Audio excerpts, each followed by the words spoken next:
say. I wanted to mention, because it is Easter, so I did this like a prayer video. By the way, um, my like a prayer video, like all my videos, it's like the same video and then it just gets edited and changed around each time that I post it for a different remix. So my standard like a prayer video, um, has the core of it is a slideshow of Russian iconography. Russian iconography. So this is um, a cultural tradition in Eastern Orthodox Christianity to have these iconographic paintings. So they're beautiful works of art that have religious significance, and depicting some story, usually some story or some event that's from the Bible, is shown in these paintings, and these are just absolutely beautiful works of art, Russian iconography going back hundreds of years. And it just makes me think, like, well, why is it that these beautiful works of art, like, we never see them? They're almost unknown. Whereas, David's Michelangelo, for example, is something, or the Mona Lisa, like Western works of art, high accomplishments of art, going back hundreds of years, are part of pop culture, part of the mainstream. People can recognize them automatically, the Mona Lisa, for example. But these beautiful Russian iconography paintings, like, they're not part of the mainstream. Well, I'm trying to make them by putting them in my Madonna video, but I'm just a small bit person with like almost infinitesimal reach if I can get past the censorship and suppression tactics. So I don't really count as pop culture. But, why have these paintings been hidden away? They're part of our human legacy, part of something that we should be cherishing and enjoying as well. And I just think that why have they been hidden away? Why do we not see them? Why do we not know about Russian iconography? I think the answer to that question is, well, because the Western world, Western Europe, has had a long-standing grudge against Russia that goes back hundreds of years. And so it's no accident that the beautiful artistic the high points of Russian art over the past 1,000 years has all but been ignored by the West. I don't think that that's a coincidence. I honestly don't. And in that, so I was looking at that live stream video that I did where I say the future is Russian. That's when I was reading an article off Zero Hedge that was talking about how Russia is winning the war with regard to the Ukraine, and just going through the lies and the lies and the propaganda of the Western side regarding that war. And so it was a really good article that I read there. And one of the things that it said in the article is that the Eastern Orthodox Church is the future of Christianity, something to that effect. And I do believe that.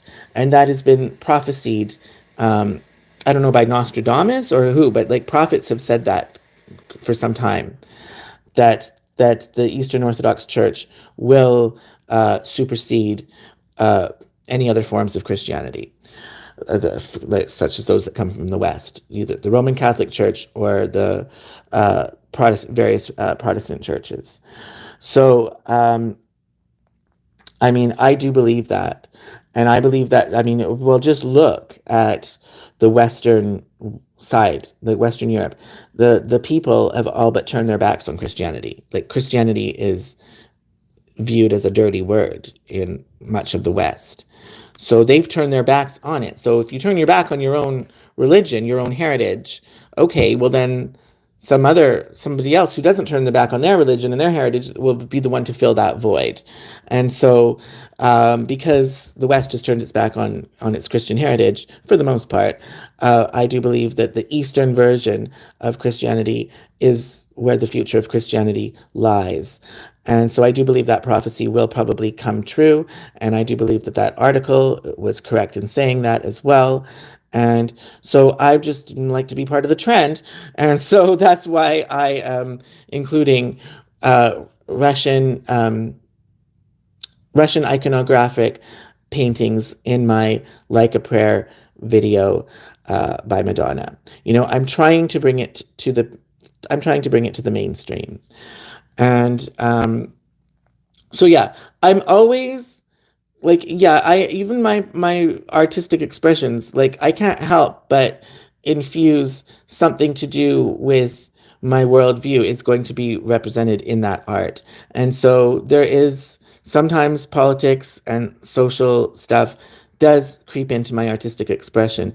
And here's an example. So no, it's no accident that I used Russian iconographic paintings in my Like a Prayer video. That's no accident. That's very deliberate, and it's meant to say, like, this is where I think the future. This is where I think we're going, and so I'm going there, and also to make up for the fact that these are beautiful paintings, and they deserve to be exposed. Like all people, regardless of what your background or your heritage is, all it's part of the human cultural legacy, and we live an impoverished life if we don't get exposed to the full range of beautiful artwork that's existed. So the fact that this artwork, I believe, has been suppressed for so long means that it should be all the more reason to platform it and to highlight it. And it's also meant as a subtle show of support to the Russian side in global conflicts that are happening right now. As I've said before, because well, I just believe that Russia has the moral authority to be the top global power, certainly compared to any Western uh, weakening hegemons. Like the West used to, I believe, have the moral authority to be the most powerful, but that's back when the West used to stand for freedom, free speech, free expression.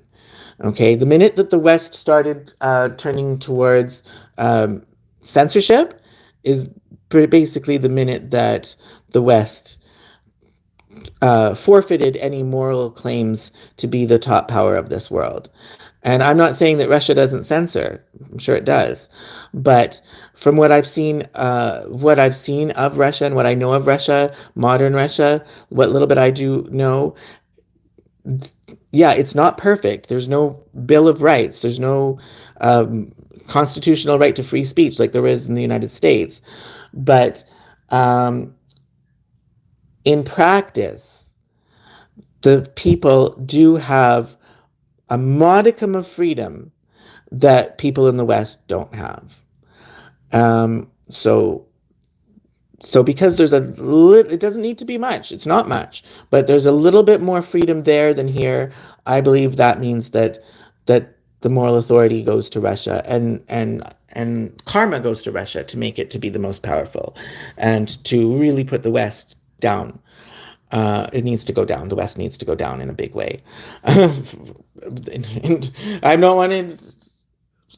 I have to remember that quote from the Bible at the beginning. Like, I don't want to see the West go down just, for vengeance, but, for all the censorship that they've engaged in. The Western powers really have earned themselves some bad karma here. So, yeah. What else? I think I'm just about done, but this is way longer than I thought.